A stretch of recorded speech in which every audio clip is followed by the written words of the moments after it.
ओम नमो नारायणाय नमः।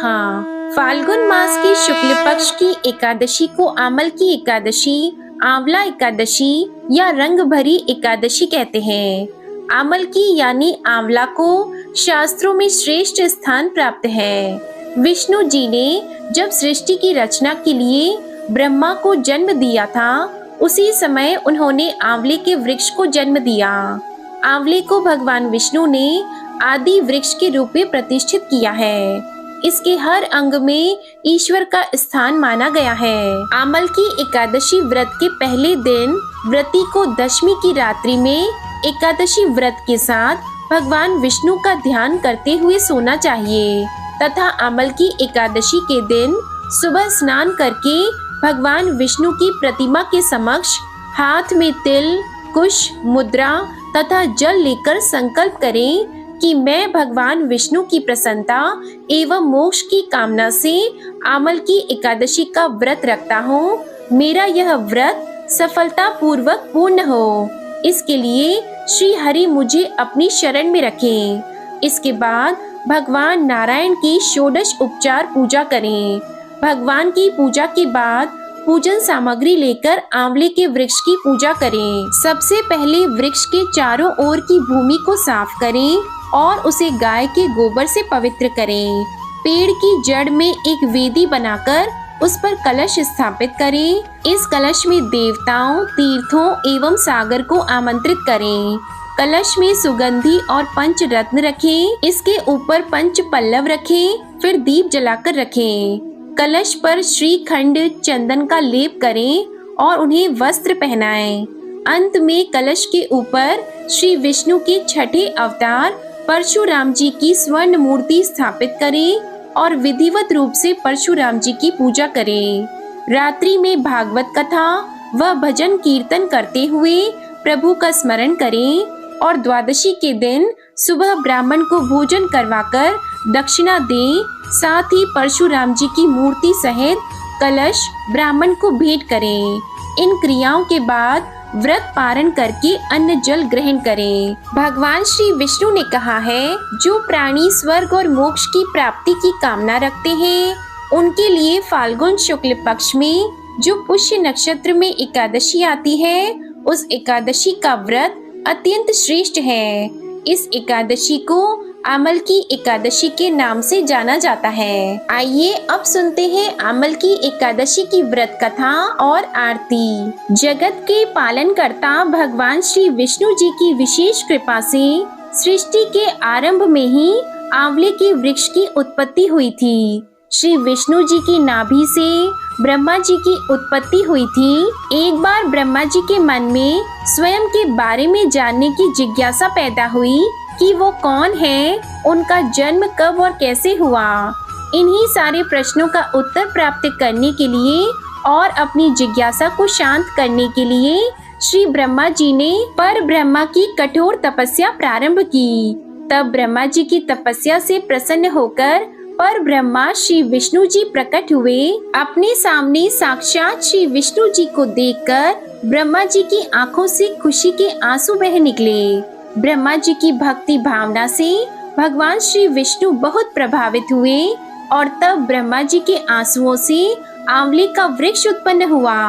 तब श्री विष्णु जी ने ब्रह्मा जी से कहा कि आपके आंसुओं से उत्पन्न आंवले का वृक्ष और आंवला मुझे अत्यंत प्रिय रहेगा और आमल की एकादशी के दिन आंवले के वृक्ष की जो भी व्यक्ति पूजा करेगा, उसके सारे पाप नष्ट हो जाएंगे और उसे अंत में बैकुंठ धाम की प्राप्ति होगी। आमल की एकादशी की दूसरी पौराणिक कथा के अनुसार 88,000 ऋषियों को संबोधित करते हुए श्री सूत जी महाराज ने कहा, हे विप्रों, प्राचीन काल की बात है। महान राजा मानधाता ने वशिष्ठ जी से पूछा, हे वशिष्ठ जी, यदि आप मुझ पर प्रसन्न हैं, तो ऐसे व्रत का विधान बताने की कृपा करें जिससे मेरा कल्याण हो।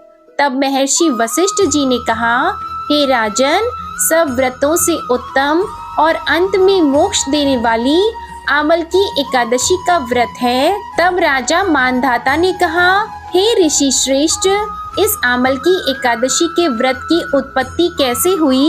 इस व्रत के करने का क्या विधान है? हे वेदों के ज्ञाता, कृपा कर यह सब वृतांत मुझे विस्तार पूर्वक बताएं। तब महर्षि वशिष्ठ ने कहा, हे राजन, मैं तुम्हारे समक्ष विस्तार से इस व्रत का वृतांत कहता हूँ।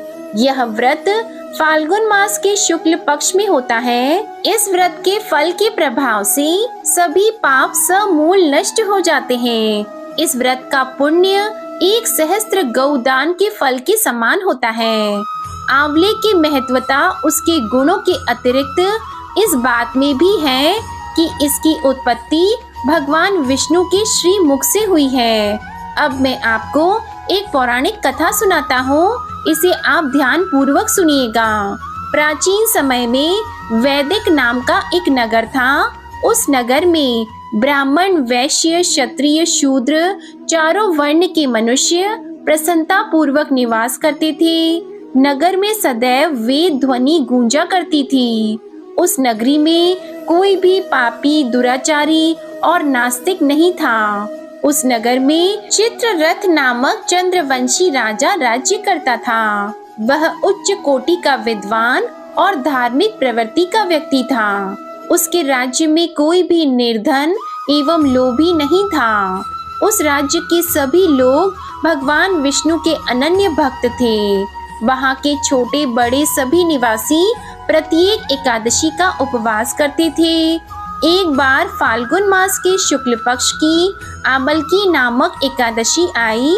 उस दिन राजा और प्रत्येक प्रजाजन, वृद्ध से बालक तक ने आनंद पूर्वक उस एकादशी का उपवास किया। राजा अपनी प्रजा के साथ मंदिर में आकर कलश स्थापित करके धूप, दीप, नैवेद्य, पंचरत्न, छत्र आदि से धात्री का पूजन करने लगे।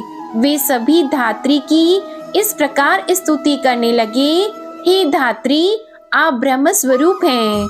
आप ब्रह्मा जी द्वारा उत्पन्न हो तथा सभी पापों को नष्ट करने वाली हैं। आपको नमस्कार है। आप मेरा अर्घ स्वीकार करो। आप श्री रामचंद्र जी के द्वारा सम्मानित हैं। मैं आपसे प्रार्थना करता हूँ, मेरे सभी पापों का हरण करो। उस मंदिर में रात को सभी ने जागरण किया। रात के समय उस स्थान पर एक बहेलिया आया। वह महापापी तथा दुराचारी था। अपने कुटुंब का पालन वह जीव हिंसा करके करता था। वह भूख प्यास से अत्यंत व्याकुल था। कुछ भोजन पाने की इच्छा से वह मंदिर के एक कोने में बैठ गया। उस स्थान पर बैठकर वह भगवान विष्णु की कथा तथा एकादशी महात्म्य सुनने लगा। इस प्रकार उस बहेलिये ने संपूर्ण रात्रि अन्य लोगों के साथ जागरण करके व्यतीत की। प्रातःकाल सभी लोग अपने अपने निवास पर चले गए। इसी प्रकार वह बहेलिया भी अपने घर चला गया और वहां जाकर भोजन किया। कुछ समय के बाद उस बहेलिये की मृत्यु हो गई। जीव हिंसा करने के कारण वह घोर नरक का भागी हो गया। परंतु उस दिन आमल की एकादशी का व्रत और जागरण के प्रभाव से उसने राजा विदुरथ के यहाँ जन्म लिया। उसका नाम वसुरथ रखा गया। बड़ा होने पर वह चतुरंगिणी सेना सहित तथा धन धान्य से युक्त होकर 10 सहस्त्र गांवों का संचालन करने लगा। वह तेज में सूर्य के समान, कांति में चंद्रमा के समान, वीरता में भगवान विष्णु के समान तथा क्षमा में पृथ्वी के समान था। वह अत्यंत धार्मिक, सत्यवादी, कर्मवीर और विष्णु भक्त था। वह प्रजा का समान भाव से पालन करता था। दान देना उसका नित्य कर्म था। एक समय राजा वसुरथ शिकार खेलने के लिए गया। देव योग से वन में वह रास्ता भटक गया और दिशा का ज्ञान न होने के कारण उसी वन में एक वृक्ष के नीचे सो गया। कुछ समय बाद पहाड़ी डाकू वहां आए और राजा को अकेला देखकर मारो मारो चिल्लाते हुए राजा वसुरथ की ओर दौड़े। वह डाकू कहने लगे, इस दुष्ट राजा ने हमारे माता पिता, पुत्र पौत्र आदि समस्त संबंधियों को मारा है तथा देश से निकाल दिया। अब हमें इसे मारकर अपने अपमान का बदला लेना चाहिए। इतना कहकर वे डाकू राजा को मारने लगे और उस पर अस्त्र शस्त्र का प्रहार करने लगे। डाकुओं के वह अस्त्र शस्त्र राजा के शरीर से स्पर्श होते ही नष्ट होने लगे तथा राजा को वह शस्त्र पुष्पों के समान प्रतीत होने लगे। कुछ समय बाद प्रभु इच्छा से उन डाकुओं के अस्त्र शस्त्र उन्हीं पर प्रहार करने लगे, जिससे वे सभी डाकू मूर्छित हो गए। उसी समय राजा के शरीर से एक दिव्य देवी प्रकट हुई। वह देवी अत्यंत सुंदर थी तथा सुंदर वस्त्रों तथा आभूषणों से अलंकृत थी। उसकी भ्रिकुटी टेढ़ी थी। उसके नेत्रों से क्रोध की भीषण लपटें निकल रही थीं। उस समय वे लपटें काल के समान प्रतीत हो रही थीं। उसने देखते ही देखते उन सभी डाकुओं का समूल नाश कर दिया। नींद से उठने पर राजा ने वहां अनेक डाकुओं को मृत पड़ा देखा। वह सोचने लगा कि इन्हें किसने मारा है, इस वन में कौन मेरा हितैषी रहता है।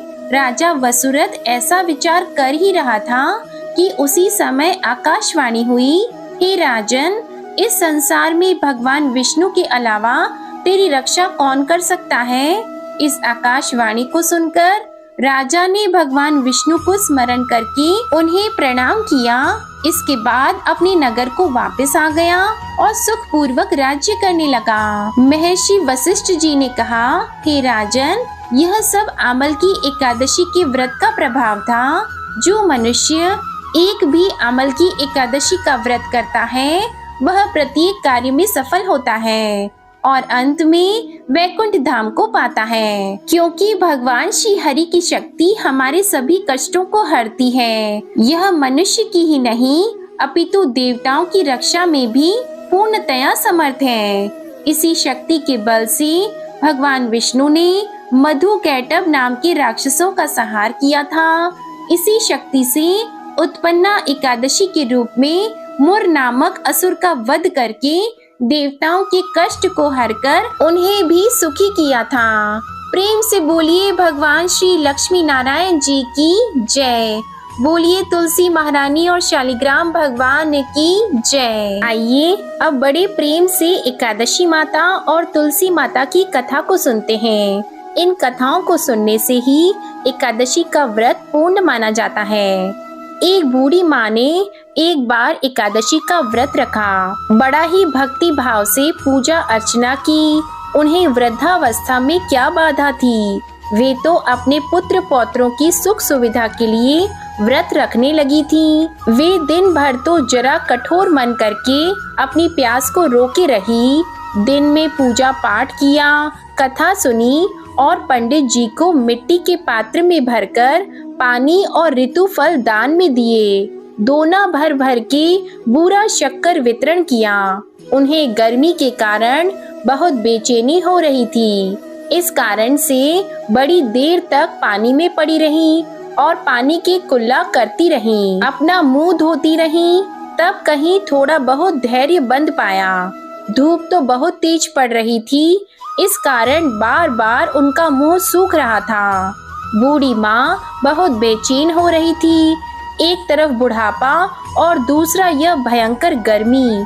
वृद्धावस्था की स्थिति तो कुछ दूसरी ही प्रकार की होती है। जैसे जैसे रो धो के दिन कट पाया। अब पहाड़ सी रात सामने थी। उसका कटना बड़ा ही कठिन दिखाई दे रहा था। खटिया पर पड़े शांति नहीं मिल रही थी। वे बार बार करवट बदल रही थी। अनेक बार वे बाहर जाती और भीतर आती। उन्हें घर के अंदर शांति नहीं थी। वे पड़ी पड़ी एकादशी माता का स्मरण करती रही। वे कहती रही कि हे माता जी, आप मेरी लाज रखिएगा।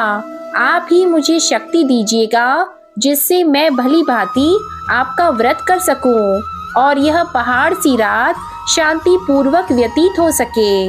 प्यास के कारण बूढ़ी माँ की बेचैनी तो बढ़ ही रही थी। उन्होंने धैर्य रखने का बहुत प्रयास किया, किंतु सहनशीलता की सीमा टूट गई और वे घबराकर एकदम चिल्ला पड़ी और बोली कि बचाओ बचाओ। अम्मा का चिल्लाना सुनकर परिवार भर के नर नारी, बच्चे और पड़ोसी एकत्र होकर बूढ़ी अम्मा की खटिया के समीप पहुंच गए। सबने पूछा कि अम्मा जी, आपको क्या हुआ? आप क्यों चिल्ला रही हैं? आप इस वृद्धावस्था में यह कठिन व्रत क्यों कर रही हैं? अम्मा जी, शक्ति से ही भक्ति होती है। कि थोड़ी ही देर में वे फिर से बोली, अरे हमारे तो प्राण ही निकले जा रहे हैं। मेरी छाती पर ठंडे पानी का घड़ा रख दीजिए। नातियों ने दादी की छाती पर ठंडे पानी का पात्र रख दिया। तब कहीं उन्हें थोड़ा बहुत आराम मिला और थोड़ी देर के लिए उन्होंने अपनी आंखें बंद कर ली। एकादशी माता ने सोचा कि यह बूढ़ी अम्मा है तो बहुत कठोर, जरा जाकर उसकी परीक्षा लेनी चाहिए। वे आधी रात को मुर्गा बनकर टेर लगाने लगी। मुर्गा की आवाज सुनकर दादी जल्द से उठी और बाहर जाकर आसमान की ओर देखा, किंतु आसमान में कहीं उन्हें प्रातःकालीन तारा दिखाई नहीं दिया। तो वे सोचने लगी कि यह मुर्गा क्यों और कैसे भूल गया। उन्हें प्यास तो लग ही रही थी। थोड़ा बहुत उनका मन भी विचलित होने लगा, किंतु अंत में उन्होंने दृढ़ निश्चय किया कि मैं अब व्रत को पूर्ण करके ही छोड़ूंगी, चाहे भले ही मेरे प्राण निकल जाएं। यह सोचकर फिर वे खटिया पर शिथिल होकर लेट गईं। थोड़ी ही देर में एकादशी माता ने उनकी फिर से परीक्षा लेनी चाहिए। एक छोटी सी बालिका एक ग्लास में शरबत लेकर उनके सिरहाने खड़ी हो गईं और जोर से बोली, दादी जी, सवेरा हो गया है, आप हाथ मुंह धोकर शरबत पी लीजिए। पहले तो शरबत का ग्लास देखकर उनका मन ललचा गया, किंतु अचानक व्रत का स्मरण हो आया और उन्होंने सोचा कि मैं किसी भी प्रकार से अभी शरबत नहीं पी सकती हूँ, और वे शांति पूर्वक अपनी खटिया पर लेट गई। फिर थोड़ी ही देर में उन्हें ऐसा लगा जैसे किसी ने उन्हें पानी के कुएं में पटक दिया हो। वे बड़ी देर तक उस कुएं में हाथ पांव चलाती रही, किंतु उन्होंने अपने मुंह में पानी की एक बूंद भी नहीं जाने दी और वे दृढ़ता पूर्वक अपना व्रत पालन करती रहीं। थोड़ी ही देर में न जाने कहां से सामने आग जलने लगी, जिससे भारी गर्मी बढ़ने लगी। प्यास के कारण प्राण निकलने लगे, किंतु बूढ़ी अम्मा का कुछ भी नहीं बिगाड़ पाया। वे जहां की तहां मुस्कुराती हुई सी बैठी रहीं और थोड़ी ही देर में बाहर प्रकाश दिखाई देने लगा। ऐसा लगा कि जैसे सवेरा हो गया हो। बूढ़ी अम्मा ने जब बाहर निकलकर देखा तो वे समझ गईं कि अभी सवेरा होने में 3-4 घंटे की देरी है। यह जानकर वे शांति पूर्वक इधर उधर घूमने फिरने लगी। एकादशी माता यह बात अच्छी तरह से समझ गईं कि यह बूढ़ी अम्मा किसी भी प्रकार से अपने व्रत से नहीं टल सकती हैं। वे उनके सत्य व्रत को अच्छी तरह से समझ गईं। सवेरा होते ही बूढ़ी माता ने स्नान किया, भगवान का पूजन पाठ किया, एकादशी माता की कथा सुनी, ब्राह्मणों को दक्षिणा देकर भोजन कराया। तब कहीं उन्होंने जल ग्रहण किया। कन्याओं को भोजन कराने के बाद अम्मा ने स्वयं भोजन किया। उस श्रेष्ठ व्रत के प्रताप से बूढ़ी अम्मा की आयु में वृद्धि हो गई। उनका घर परिवार हरा भरा हो गया। घर में अब उनके कोई अभाव नहीं रहा। वे हर तरह के सुख साधनों से संपन्न हो गईं। नाती नातिन से उनका घर भर गया और वे उसी दिन से 12 महीने की एकादशी का व्रत करने लगी। एकादशी माता के व्रत के प्रताप से इस संसार में हर प्रकार के सुख भोग कर अंत में वैकुंठ धाम को चली गईं। जैसे एकादशी माता ने बूढ़ी माता और उनके परिवार को हरा भरा किया, ऐसे ही एकादशी माता हम सभी की मनोकामनाओं को पूर्ण करें। बोलिए श्री लक्ष्मी नारायण भगवान की जय। आइए अब अनंत फलों को देने वाली श्री राधा कृष्ण जी की बड़ी ही सुंदर कथा को सुनते हैं। एकादशी के दिन इस कथा को सुनने से सभी मनोकामनाएं पूर्ण हो जाती हैं। एक गांव में रमा नाम की एक स्त्री थी। उसके विवाह को 5-6 बरस हो गए थे, लेकिन उसकी कोई संतान नहीं थी। एक बार श्री राधा अष्टमी का उत्सव आया। गांव की औरतें बरसाना जा रही थी। तो औरतों ने कहा कि तुम भी बरसाना चलो। राधा रानी बड़ी दयालु है, तुम्हारी गोद जरूर भर देंगी। वह स्त्री कई महीनों से घर से बाहर नहीं निकली थी, इसलिए उसके पति और सास ने भी उसे जाने की आज्ञा दे दी। बस उसने मन में ठान लिया कि राधा रानी मेरी गोद जरूर भरेंगी। जिस दिन उसे जाना था उसी दिन उसके पैर में चोट लग गई, चला भी नहीं जा रहा था। फिर वह स्त्रियों के संग यात्रा पर चली गईं। सारे रास्ते राधा कृष्ण जी का जप कीर्तन करती हुई गईं और बरसाना पहुंचकर नहा धोकर राधा जी के मंदिर में जाने के लिए तैयार हुई। राधा जी के महल में जब जाते हैं तो ऊपर बहुत सी सीढ़ियां चढ़नी पड़ती हैं। जैसे ही सीढ़ियां चढ़ने लगी तब वह स्त्रियों से बोली कि तुम लोग आगे आगे चलो, मैं धीरे धीरे सीढ़ियों से आ रही हूँ। मेरे पैर में चोट लगने की वजह से चला भी नहीं जा रहा है। 2-4 सीढ़ियां चढ़ने के बाद उसका पैर मुड़ गया और वह नीचे गिरने लगी। तभी एक 7-8 साल की कन्या ने उसका हाथ पकड़ लिया। रमा बोली, बेटी आज अगर तुम ना होती तो मैं तो नीचे गिर गई होती। वह कन्या बोली, माता ऐसे कैसे गिर जाने देती मैं तुम्हें। तब रमा ने पूछा, बेटी तुम्हारा क्या नाम है। वह बोली, लाडो नाम है मेरा, यहीं पास में रहती हूँ। वे दोनों सीढ़ियों पर बैठ गईं। लाडो कहने लगी, माता मेरे लिए क्या लाई हो, ना कोई जान पहचान और लाडो ऐसी बातें कर रही है। फिर रमा ने कहा, लाडो मैं कल तुम्हारे लिए कुछ न कुछ लेकर अवश्य आऊंगी, तुम्हें क्या पसंद है। तब लाडो कहने लगी, मुझे नथनी, गले का हार, कान के कुंडल, चूड़ियाँ, मेहंदी, घाघरा चोली यह सब चीजें पसंद है, कुछ भी ले आना। इतना कहकर वह बालिका भाग गई। जैसे तैसे रमा भी मंदिर में दर्शन करके लौट आई। फिर रमा उस बालिका के बारे में सोचने लगी और बाजार में उसने गले का हार और चूड़ियाँ उसके लिए ली और अगले दिन वहीं जहाँ मिली थी वह लाडो का जाकर इंतजार करने लगी। फिर लाडो उसको उसी जगह पर मिली। चूड़ियाँ और गले का हार जैसे उसे दिया वह बोली, बस इतनी सी ही, और चीजें नहीं लाई, और वह मुंह फुलाकर बैठ गई। तब रमा बोली, अभी मैं 8 दिन यहीं पर हूँ, रोज तुम्हारे लिए कुछ न कुछ लाया करूँगी। यह सुनकर लाडो उसकी गोद में बैठ गई और गले लग गई तो रमा रोने लगी। उसे जैसे एक संतान मिल गई। उसने खूब प्यार से उसके सिर पर हाथ फेरा। ऐसे ही वह फिर चली गई। रमा ने मंदिर से आकर घाघरा और चोली उसके लिए बनवाए। ऐसे ही रोज कुछ न कुछ वह उसे देती। एक दिन रमा कहती है, अब यह सारी चीजें मुझे पहन करके दिखाओ। तो लाडो बोली, कल राधा अष्टमी है, मैं कल इसे पहनूंगी। इस बार लाडो के साथ एक लड़का भी था। उसे देखकर रमा ने कहा, आज पता नहीं मेरे मन में क्या आया, मैंने एक धोती और मुकुट मोर वाला लिया है, क्या मैं इसे दे दूं? तो लाडो बोली, यह कनुआ है, मेरे साथ ही रहता है, हाँ तुम इसे दे दो। ऐसा कहकर वे दोनों सामान लेकर चले गए। अगले दिन राधा अष्टमी थी। जब रमा सीढ़ियों पर आई वहाँ उसे आज कोई नहीं मिला, ना वो लाडो ना वो लड़का। बहुत इंतजार के बाद जब वह मंदिर में पहुंची तो वहाँ बहुत भीड़ थी। कीर्तन और नृत्य हो रहा था। इसी तरह भीड़ को चीरती हुई वह आगे पहुंची और वहाँ देखकर राधा जी को देखा और ठाकुर जी को देखा। रमा ने जो जो चीजें लाडो को दी थी वही सारा सामान राधा कृष्ण जी पहने हुए थे। वह पत्थर सी हो गई।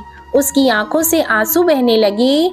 इस बात को समझते उसे देर नहीं लगी कि वह लाडो रानी, राधा जी और कनुआ श्री कृष्ण जी हैं, स्वयं जगत के पालनहार। उसके पास आते थे। राधा जी उसकी गोद में बैठती थी और उसे मात्र सुख प्रदान करती हैं। वह तो जैसे बावरी हो गई।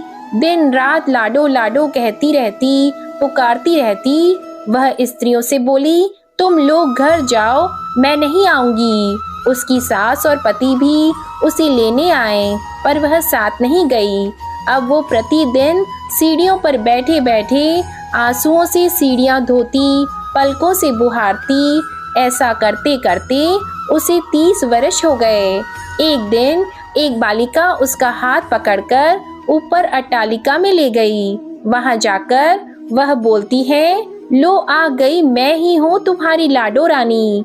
ऐसा कहकर वह बाहें फैलाकर रमा को बुलाने लगी और अपने गले लगा लिया।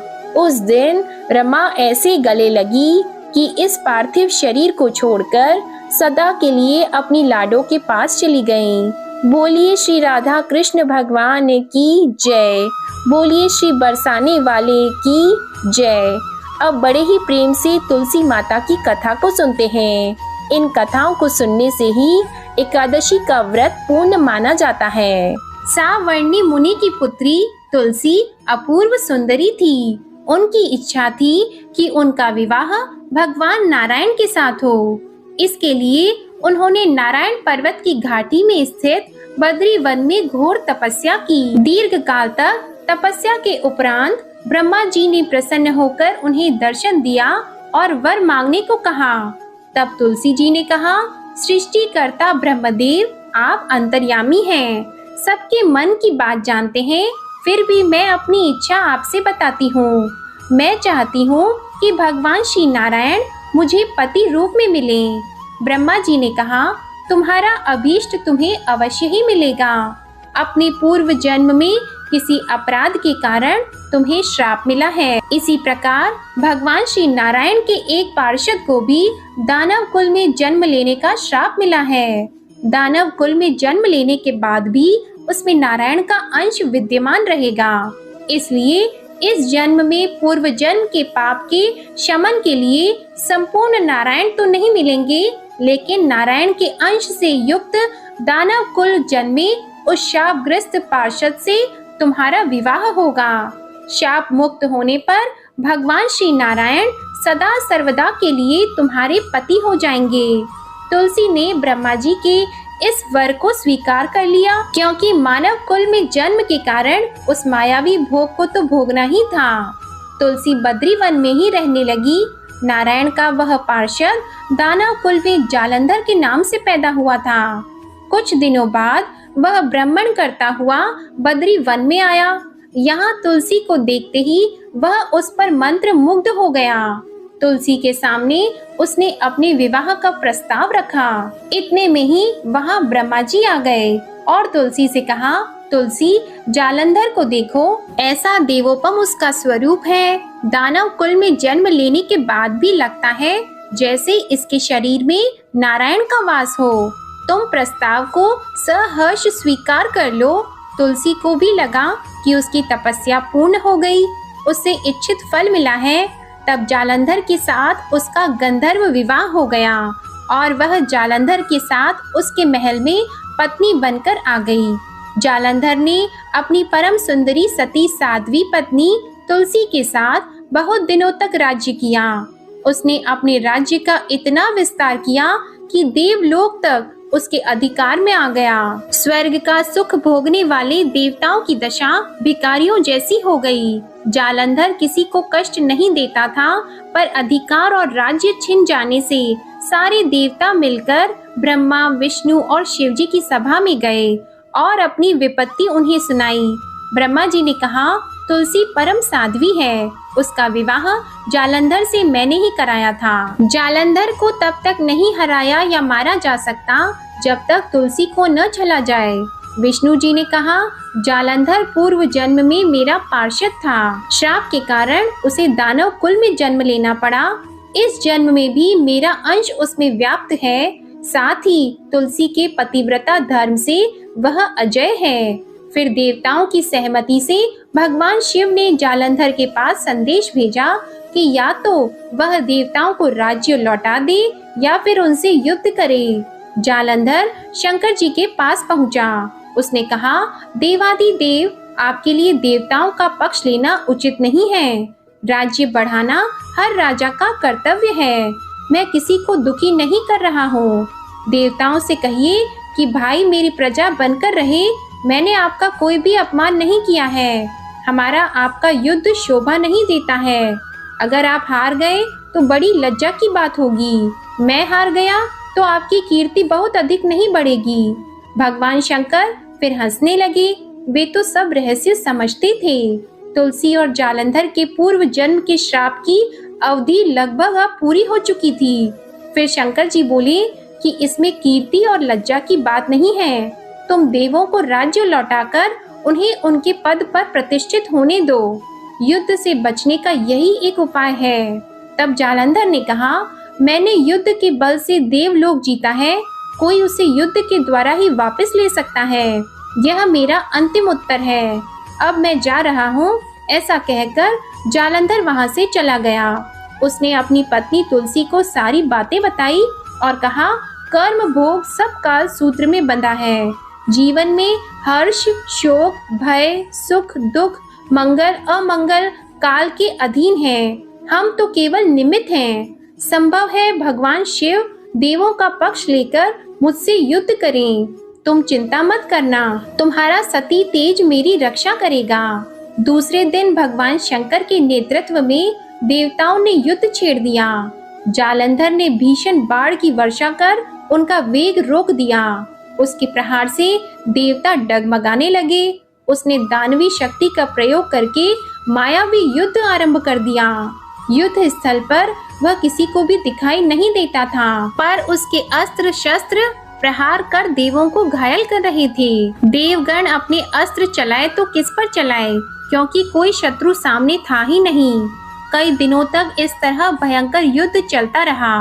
जालंधर पराजित नहीं हुआ। तब शिवजी ने विष्णु जी से कहा, विष्णु तुम कुछ उपाय करो, अन्यथा मेरा तो सारा यश मिट्टी में मिल जाएगा। विष्णु जी ने सोचा, बल से तो जालंधर को हराया नहीं जा सकता, इसलिए छल का ही सहारा लेना पड़ेगा। उन्होंने तुरंत अपना स्वरूप जालंधर जैसा बनाया और अस्त्र शस्त्र से सुसज्जित होकर तुलसी जी के पास पहुंच गए और बोले, प्रिय मैं युद्ध जीत गया। सारे देवता भगवान शंकर समेत हार गए। इस खुशी में आओ, मैं तुम्हें अपने अंग लगा लूं। पति को प्रत्यक्ष खड़ा देखकर तथा विजय का समाचार सुनकर वह दौड़कर मायावी जालंधर के गले से लिपट गई। इस प्रकार पति पत्नी दोनों ने आलिंगन होकर खूब खुशी मनाई।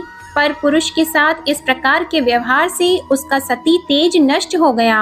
उसका सती तेज जो जालंधर के कवच के रूप में रक्षा कर रहा था, वह कवच नष्ट हो चुका था। जालंधर शक्तिहीन हो गया। ये जानते ही भगवान शंकर ने अपने त्रिशूल से प्रहार किया।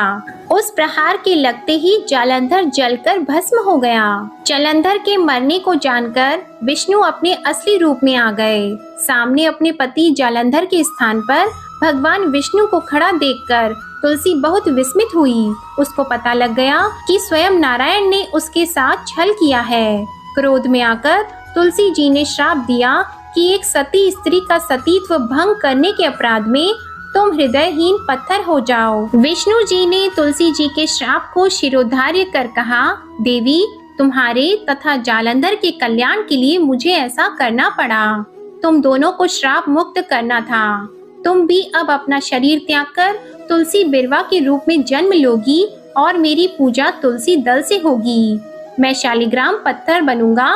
मेरे शीर्ष पर तुम आदर से विराजमान होंगी। तुम्हारे पति की हड्डियों के चूर्ण से शंख की उत्पत्ति होगी। उस शंख ध्वनि से देवताओं तथा मेरी पूजा आराधना होगी। जहाँ शंख ध्वनि होगी वहाँ मंगलमय मैं विराजमान रहूंगा। तुमने पूर्व जन्म में बद्रीवन में मुझे पाने के लिए बड़ी तपस्या की थी। अब अगले जन्म में मैं नारायण प्रस्तर के रूप में बद्रीनाथ वन में स्थापित होऊंगा और मेरी पूजा अर्चना फल फूल से ना होकर तुम्हारी तुलसी दल से होगी।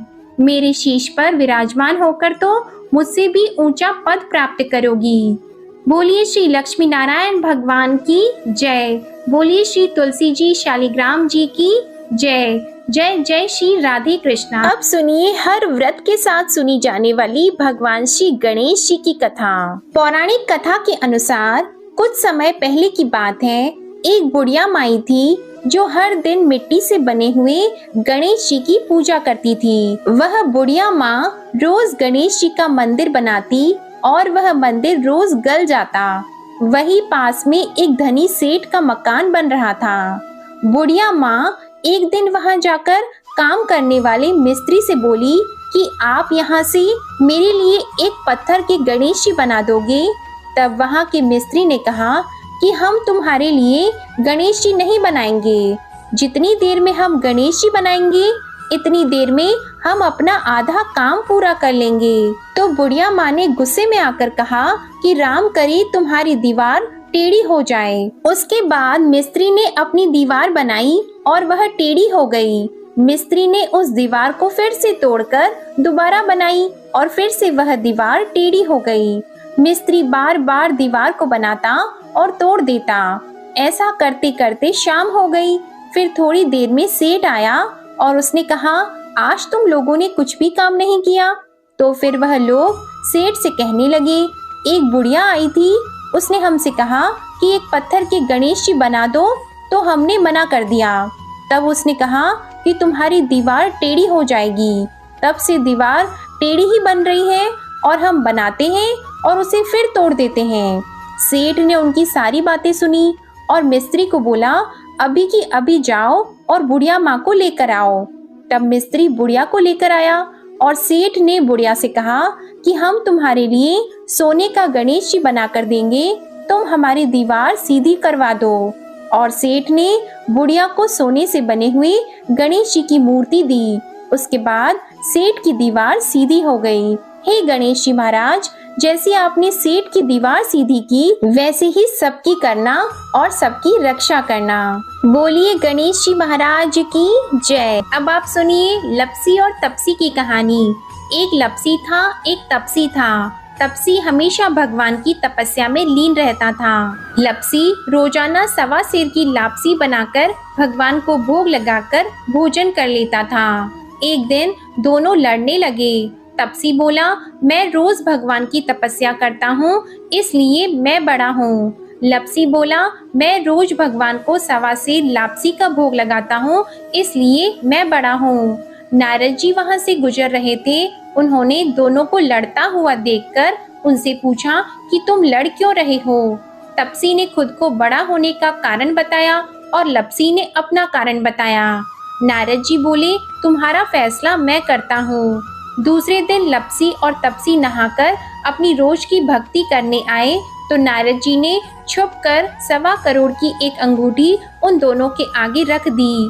तपसी की नजर जब अंगूठी पर पड़ी तो उसने चुपचाप अंगूठी उठाकर अपने नीचे दबा ली। लपसी की नजर जब अंगूठी पर पड़ी तो उसने ध्यान नहीं दिया और भगवान को भोग लगाकर लापसी खाने लगा। नारद जी सामने आए तो दोनों ने पूछा कि कौन बड़ा है? तो नारद जी ने तपसी से खड़ा होने को कहा। वो खड़ा हुआ तो उसके नीचे दबी अंगूठी दिखाई दी। नारद जी ने तपसी से कहा, तपस्या करने के बाद भी तुम्हारी चोरी करने की आदत नहीं गई है, इसलिए लपसी बड़ा है और तुम्हें तुम्हारी तपस्या का कोई फल भी नहीं मिलेगा। तपसी शर्मिंदा होकर माफी मांगने लगा। उसने नारद जी से पूछा, मुझे मेरी तपस्या का फल कैसे मिलेगा? नारद जी ने कहा, यदि कोई गाय और कुत्ते की रोटी नहीं बनाएगा तो फल तुझे मिलेगा। यदि कोई ब्राह्मण को भोजन करवाकर दक्षिणा नहीं देगा तो वह फल तुझे मिलेगा। यदि कोई साड़ी के साथ ब्लाउज नहीं देगा तो फल तुझे मिलेगा। यदि कोई दिए से दिया जलाएगा तो फल तुझे मिलेगा। यदि कोई सारी कहानी सुने लेकिन तुम्हारी कहानी नहीं सुने तो फल तुझे मिलेगा। उसी दिन से हर व्रत कथा कहानी के साथ लपसी और तपसी की कहानी भी सुनी और कही जाती है। अब सुनिए विष्णु भगवान की आरती। जय जगदीश हरे स्वामी, जय जगदीश हरे। भक्त जनों के संकट क्षण में दूर करे। ओम जय जगदीश हरे। जो ध्यावे फल पावे, दुख बिन से मन का। सुख संपत्ति घर आवे, कष्ट मिटे तन का। ओम जय जगदीश हरे। मात पिता तुम मेरी, शरण गहूँ किसकी। तुम बिन और न दूजा, आस करूं जिसकी। ओम जय जगदीश हरे। तुम पूर्ण परमात्मा, तुम अंतर्यामी पार ब्रह्म परमेश्वर तुम सबके स्वामी। ओम जय जगदीश हरे तुम करुणा के सागर तुम पालन करता। मैं मूरख खल कामी कृपा करो भरता। ओम जय जगदीश हरे तुम हो एक अगोचर सबके प्राणपति। किस विधि मिलूं दयामय तुमको मैं कुमति। ओम जय जगदीश हरे दीन बंधु दुख हरता तुम ठाकुर मेरे। अपने हाथ उठाओ द्वार पड़ा तेरे। ओम जय जगदीश हरे विषय विकार मिटाओ पाप हरो देवा। श्रद्धा भक्ति बढ़ाओ संतन की सेवा। ओम जय जगदीश हरे तन मन धन और संपत्ति सब कुछ है तेरा। तेरा तुझको अर्पण क्या लागे मेरा।